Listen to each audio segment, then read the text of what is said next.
Assalamualaikum warahmatullahi wabarakatuh. Waalaikumsalam. Para Ismail Bisa PDAP yang saya hormati, Bapak-bapak Wakil dan Kaur, Pak Wakil dan Pak Kaur yang saya hormati.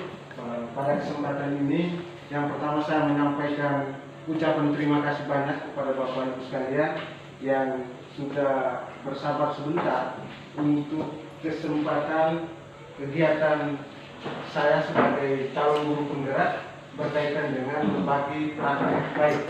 Pada kesempatan berbagi praktek baik ini, tentu saya berbaginya itu secara khusus berkaitan dengan budaya positif, yang tentunya budaya positif ini adalah kita kembangkan dan kita laksanakan di lembaga pendidikan kita.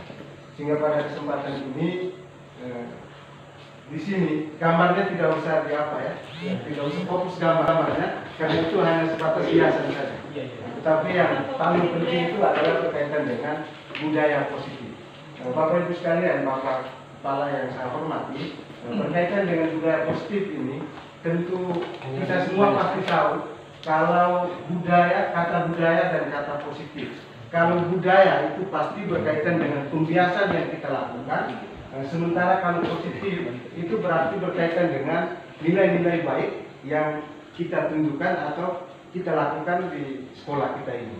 Sehingga pada kesempatan ini saya berbagi berkaitan dengan kegiatan budaya positif ini untuk kita semua yang nanti kita bisa terapkan di lembaga pendidikan kita. Sebelum kita masuk ke lembaran yang berikut, saya lihat mungkin karena siang sehingga kita agak tegang, ada yang seperti hanya mau mendengar saja tetapi tidak mau meresap, sehingga saya mohon kepada kita semua, saya undang kita semua untuk mungkin bisa berdiri dulu. Kita berdiri, saya mohon kita berdiri dulu. Jadi berkaitan dengan budaya positif ini tentu dimulai dengan kita harus konsentrasi, karena hal-hal yang kita lakukan di kelas Bapak Ibu sekalian juga pasti kita mengharapkan supaya anak-anak lebih konsentrasi dalam materi mengikuti pelajaran yang kita berikan. Oleh karena itu sebelum kita mulai, saya ada satu game untuk kita semua Bapak Ibu sekalian. Dimulai dengan kita tepuk tangan, tepuk konsentrasi. Kita semua pasti sudah tahu, sehingga kita mulai dulu ya. Tepuk konsentrasi, gitu ya. Ya, kita sama-sama ya.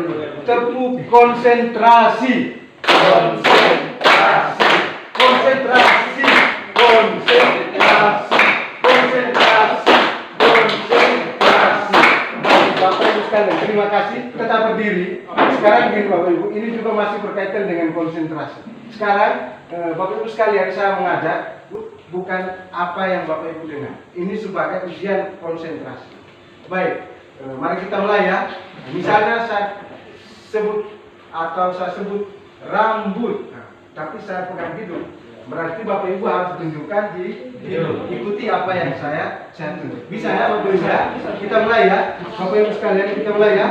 Baik, mari kita mulai. Kita mulai yang pertama ya. Bapak Ibu sekalian, perhatikan, fokus, dengarkan apa yang saya ucap dan juga lakukan apa yang saya tunjuk. Ikuti arah kode tangan saya dan pastikan bahwa kita semua dalam keadaan fokus. Rambut, hidung,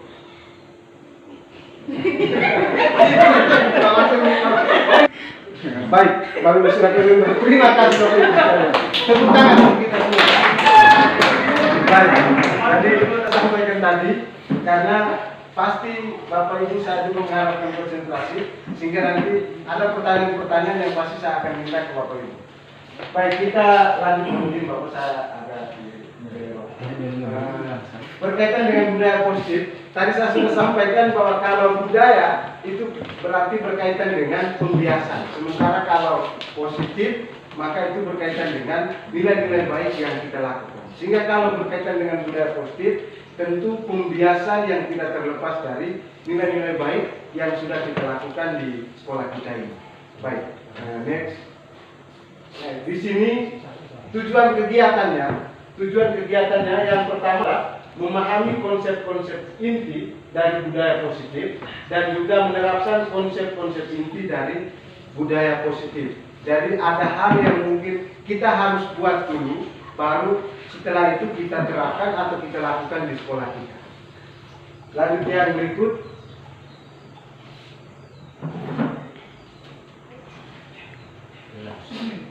Yang berikutnya. Di sini ada pertanyaan pemantik yang saya siapkan untuk kita semua.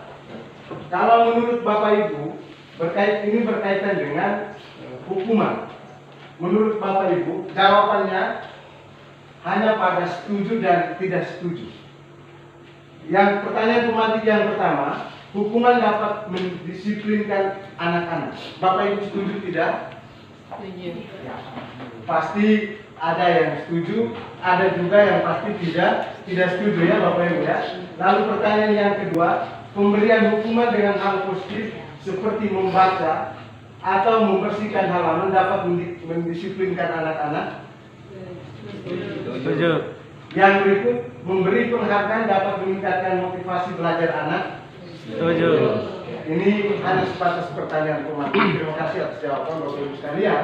Kita lihat ke slide yang berikut. Ada beberapa konsep inti dari budaya positif.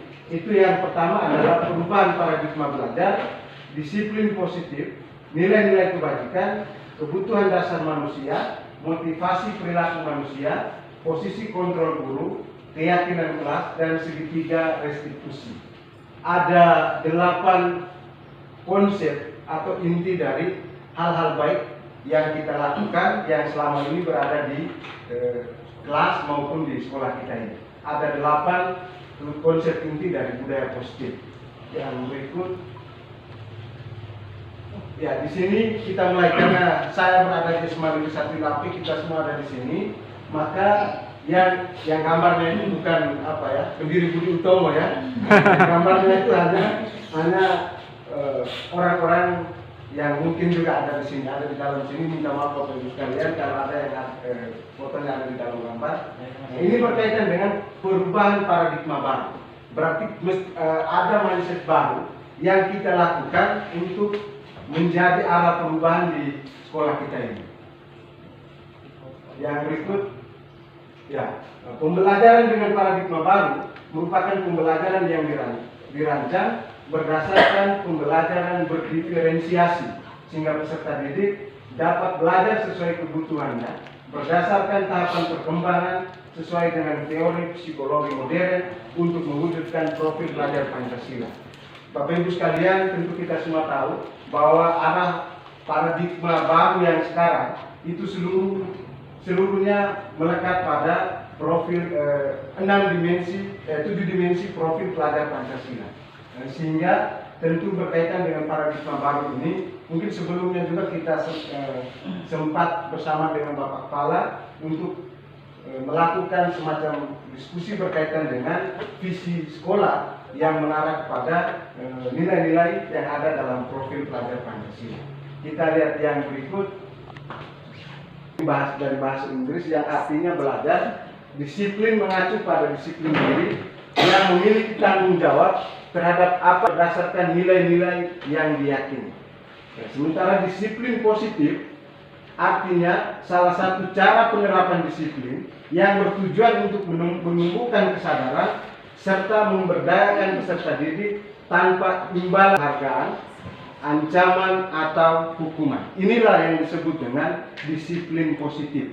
Kita semua kalau di sekolah kita ini, kita semua pasti tahu ada 3 di sini, ancaman, ada hukuman, dan juga ada penghargaan. Itu biasa kita terapkan. Sementara yang sekarang di paradigma baru, tentu yang ada ini pasti kita harus menjadi catatan, menjadi perhatian berkaitan dengan penghargaan, ancaman, dan juga hukuman. 3 hal ini perlu harus kita hindari. Baik, yang berikut, ya. Sebagai pendidik, tujuan kita adalah menciptakan peserta didik yang memiliki disiplin diri sehingga mereka berperilaku mengacu kepada nilai-nilai kebajikan universal dan memiliki motivasi intrinsik dalam perubahan perilaku ke arah yang lebih baik. Tentu yang berkaitan dengan tujuan ini. Pasti kita semua memiliki tujuan yang sama. Saya dan juga teman-teman guru yang melakukan studi ke Maumere, pasti kita punya konsep yang sama untuk melakukan perubahan paradigma baru. Yang berikut, nilai-nilai kebajikan yang ada. Nilai-nilai kebajikan ini berkaitan dengan sifat-sifat yang dimiliki oleh kita, merupakan tujuan mulia yang ingin dicapai oleh setiap individu. Sehingga nilai-nilai kebajikan yang ada ini tentu tidak semuanya itu ada di dalam profil pelajar Pancasila.